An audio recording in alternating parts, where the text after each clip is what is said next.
The universe is not going to end the way we were told.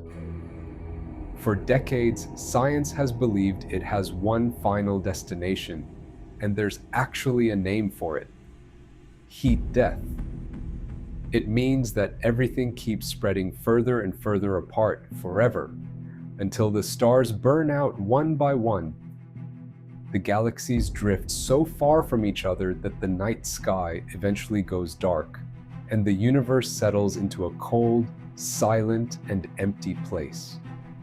That's the ending we all grew up believing was fixed.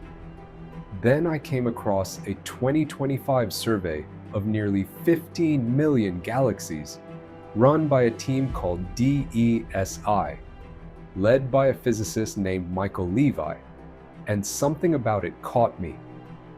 I went further into it, and the deeper I looked, the less that ending held together. What kept coming up again and again was one specific culprit behind the whole story: dark energy.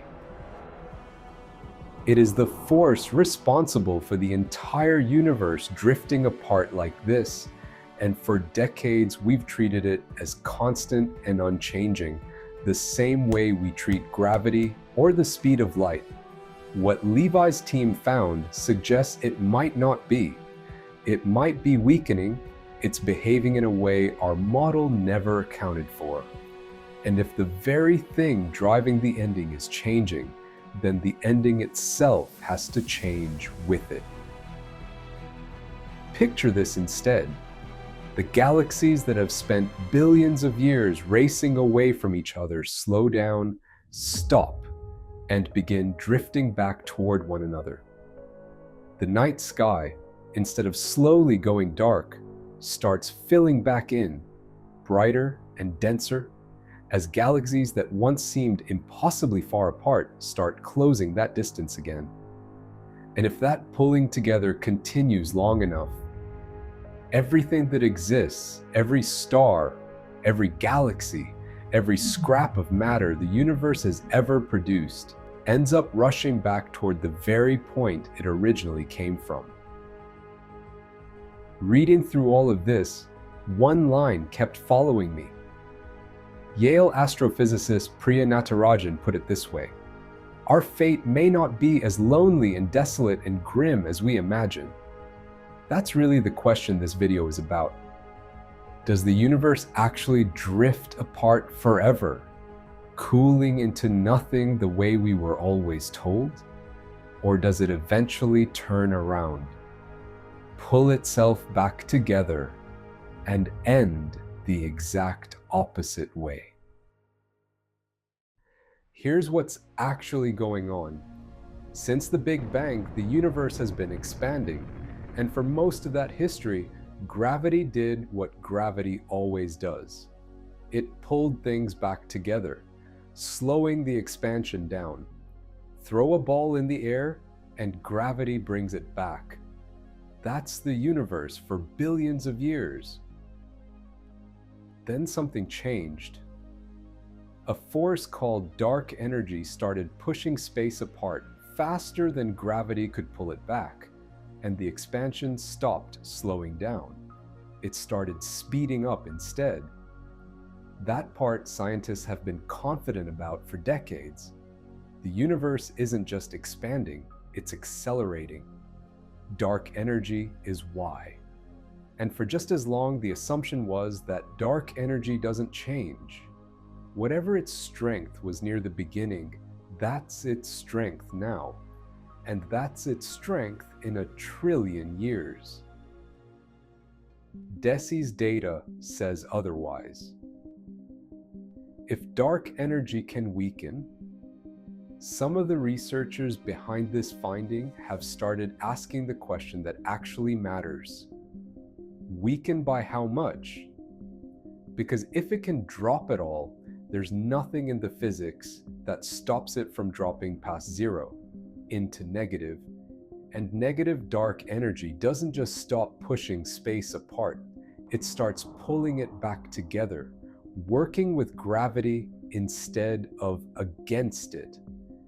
That's not a small correction to the ending we were taught. That's the ending, running in reverse. This isn't the first time this has happened. The last time cosmology rewrote the universe's ending this dramatically was in the late 90s, when astronomers first found the acceleration itself, the discovery that gave dark energy its name.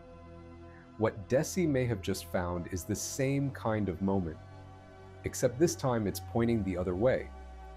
So this isn't really a question about a telescope or a survey or one physicist's career. It's the question, does the universe we live in fade away forever, or does it come back? To answer that, I needed to understand what DESI actually does. How do you point a survey at 15 million galaxies and have it tell you anything about a force you can't even see? So I had to slow down here and actually understand the tool doing the measuring. A claim this big is only worth taking seriously if the thing that produced it can be trusted.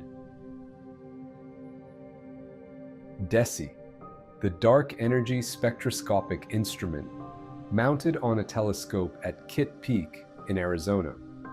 Its job is simple to state: measure how fast galaxies are moving away from us and how far away they are. Do that for enough galaxies, across enough of cosmic history, and you can rebuild exactly how the universe's expansion has behaved, billions of years back. Here's how it actually pulls that off. Right after the Big Bang, the universe was a hot, dense soup of particles. Sound waves moved through that soup the way sound moves through air, pushing outward in expanding spheres. Then the universe cooled, atoms formed, and the whole pattern froze in place, mid-ripple. What that left behind is strange and specific. Galaxies today are slightly more likely to sit a certain distance apart, a distance set by exactly how far those ancient sound waves had traveled before everything froze. That distance is a ruler, a fixed length set billions of years ago, built into the structure of the universe itself. And because we know how long that ruler actually is, DESI can measure how big it appears at different distances from us, and use that to calculate how much space has stretched between then and now. One galaxy gives you one measurement. 15 million galaxies and quasars spanning 11 billion years gives you something else entirely. A timeline, not a guess at today's expansion rate, but a record of how that rate has moved, sped up, slowed down, shifted at every point along the way back. That's why this is hard to dismiss. This isn't one telescope, one strange reading. It's the largest map of cosmic expansion ever built. And the pattern in it, dark energy behaving differently than we assumed, doesn't show up once. It shows up across the entire 11 billion year record. Not a single strange number. A pattern repeating across the most detailed timeline of cosmic expansion anyone has ever built. Before I go any further, I want to be fair to the idea I'm actually challenging here. It didn't get this popular by accident. The claim that dark energy never changes is part of what's called the standard model of cosmology. And for 25 years, that model has had one of the best track records in science. It predicted the leftover heat from the Big Bang, a faint glow across the entire sky, matching down to precise detail. It predicted the exact ratio of hydrogen to helium the universe should contain, forged in the first few minutes after the Big Bang, long before the first star existed. And it predicted how galaxies should cluster across billions of light years into the same cosmic web we actually see when we look out. 3 predictions, 3 confirmations, Even the discovery that started this whole conversation, the discovery that the universe's expansion is accelerating, came from watching exploding stars called supernovae. That method has been tested and cross-checked for over 2 decades. It has held up every time. This model didn't get lucky once. It has survived decades of sharper instruments and sharper scientists, all actively hunting for a crack in it, which is exactly why this matters. This isn't a shaky theory finally giving out. It's one of the most successful models in the history of science, developing a genuine crack in the one place nobody expected to find one. Here's what DESI actually found. Dark energy was never supposed to change. Not by a little, not ever. That was the assumption for decades. DESI's data says it's moving, weaker now than it used to be. That's not proof yet, but it's not nothing either. Some of the most respected cosmologists alive are already rebuilding their models because of it. So here's where we actually stand. The universe might not be ending the way we were told. And for the first time in decades, the people who studied this for a living aren't ruling it out. As excited as I got reading through all of this, I made myself slow down. Because excitement is exactly when you're most likely to believe something you shouldn't.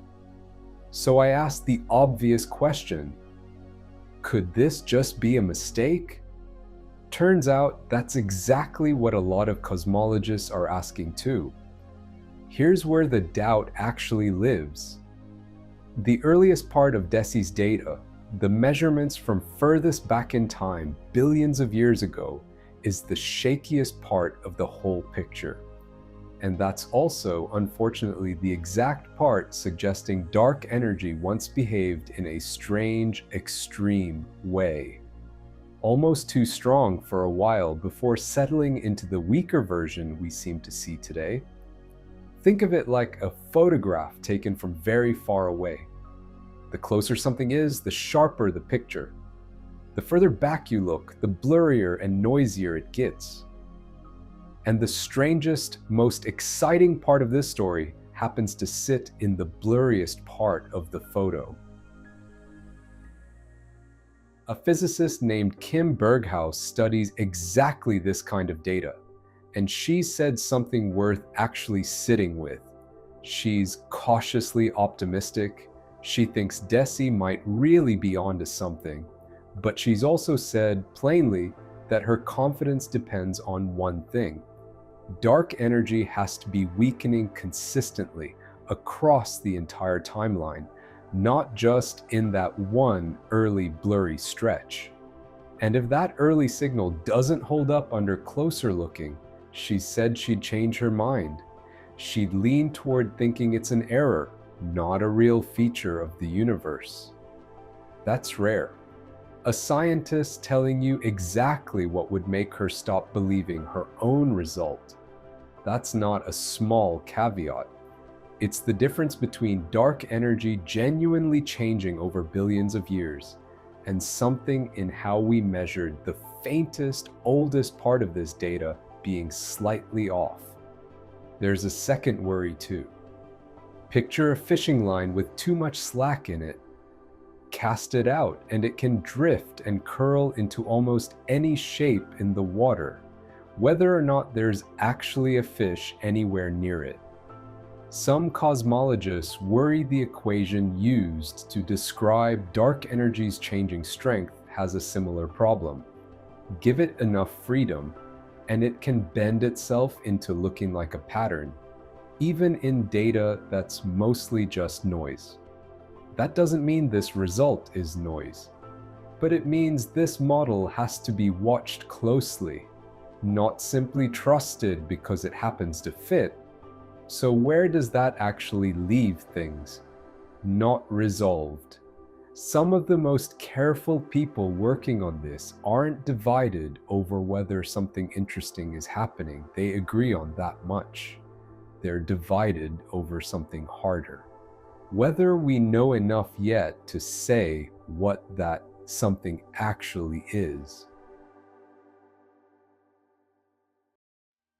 So let's actually sit with this. If dark energy really is fading, what does that actually look like? Not fast. None of this happens on a timescale anywhere close to a human life. We're talking billions of years. But here's the shape of it. Galaxies are speeding apart right now, faster the further they get.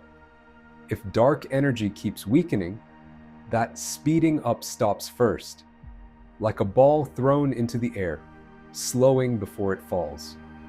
Keep weakening, and eventually the drifting apart stops completely.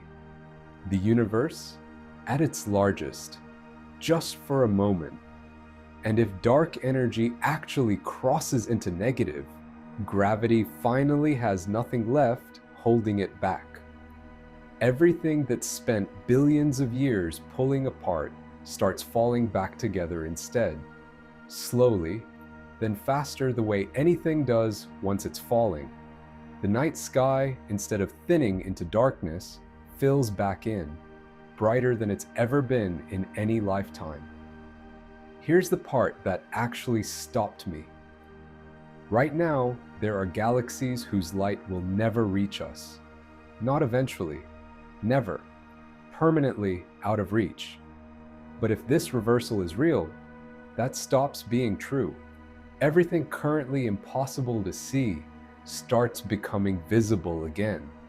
Whatever's out there in the parts of the universe we're permanently cut off from, this is the only way we'd ever get to know it. So where does that leave us? Not an answer. An open question with some of the most powerful instruments ever built now pointed straight at it. DESI isn't finished. The signal was strong enough that the mission got extended, collecting data through 2028. And it won't be working alone. Other major telescopes are being built specifically to test this exact question, independently. If dark energy really is changing, that's exactly the kind of confirmation this field needs. If it isn't, those same instruments are what catch the mistake. Not proven, not disproven, just genuinely, actively being tested right now. So I'll leave you with the same question I started with. Does the universe end the way we were always told? Or does it turn around? I don't have that answer. Neither does anyone working on this data. What I have instead is something I didn't expect. The ending of the universe, the one thing that felt more settled than almost anything else in science, is back on the table. 100 years ago, we didn't know other galaxies existed. 70 years ago, we didn't know the universe was expanding at all. Every time we've thought we had the ending figured out, we've turned out to be only part way through the story. Maybe this is one of those moments again. Either way, we're going to find out. In our lifetime. Watching it happen in real time, that's not a small thing to get to witness.